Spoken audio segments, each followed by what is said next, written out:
The First Book of Christ for Atheists. This is chapter 34, Grandparents, available free on YouTube, Facebook, Spotify, Instagram, or you can buy it from Amazon for $20. Okay, this is probably a good time as ever to bring up grandparents and the influence that they had on my upbringing. Both my dad's parents had passed before I was born, but on my mother's side, I had both a grandma and a grandpa. Grandma had a smart business head, coming from Poland at 19 and being unable to read or write. She used her intelligence to make good decisions.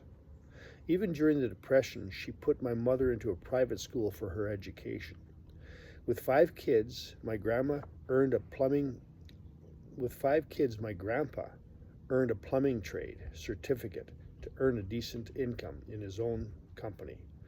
My grandma came from Poland through Corpus Christi. My grandpa came from Poland through Corpus Christi, Texas.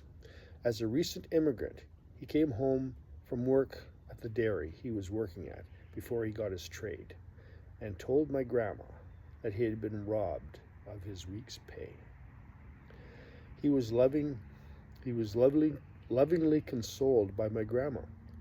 Years later, he admitted to her that he had lost his pay by gambling. My grandma, in her forgiving way, said nothing, although that night the supper seemed a little off.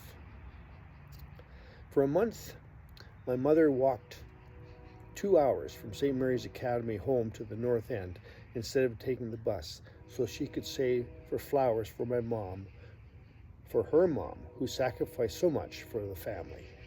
My grandma tossed the flowers at my mom for wasting money on something so frivolous. After calming down, my grandma thanked my mom, but this incident showed how careful grandma was with financing. Nothing should be wasted. When I was 7, I sometimes would stay over at my grandparents'. Sunday at 7:30 in the morning, we went to a Yugoslavian church down the block from my grandparents'. Grandma would insist that I put my own money in the collection plate, as this was a gift from me to the church. It would mean nothing if she just gave me the money.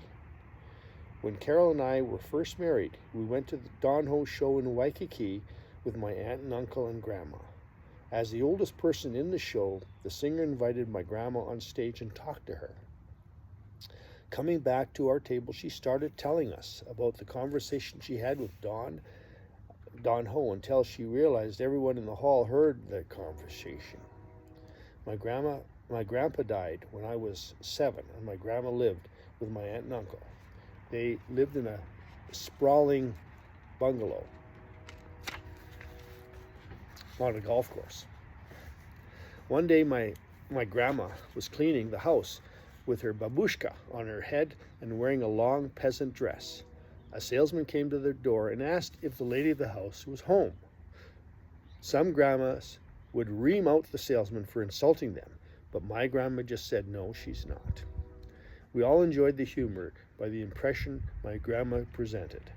She would look like the lady of the house when she wore her jewelry and a fine gown, fine going out dress.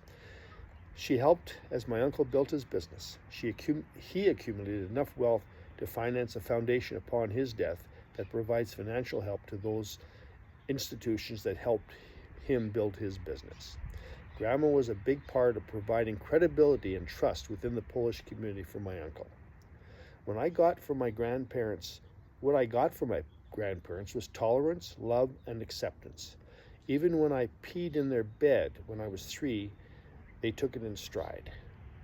When my daughter's Yeti dog was staying at our house and he happened to send out 10 gas-propelled feces splatterings onto our newly cleaned carpet, I expressed unhappiness to my daughter in a manner that would suggest that I wasn't too tolerant about what had happened. I could have said nothing. My grandma would have said nothing, or at least minimized the situation. Have I learned nothing from my grandma?